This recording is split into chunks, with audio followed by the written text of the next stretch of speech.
பட்ஜெட்டை மார்க்சிஸ்ட் கண்டிக்கின்றோம். மெட்ரோ திட்டத்திற்கு நிதி ஒதுக்காமல்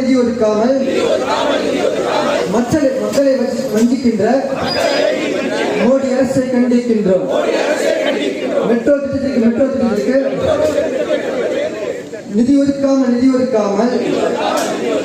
மக்களை வஞ்சிக்கின்ற மோடி அரசு கண்டிக்கின்றோம். மார்க்சிஸ்ட் கட்சி கண்டிக்கின்றோம். ஒன்றிய அரசு மோடி அரசு, ஒன்றிய அரசு மோடி அரசு, இந்தியாவில் பட்ஜெட் என்ற பெயரிலே பீகாருக்கு முழுவதுமாக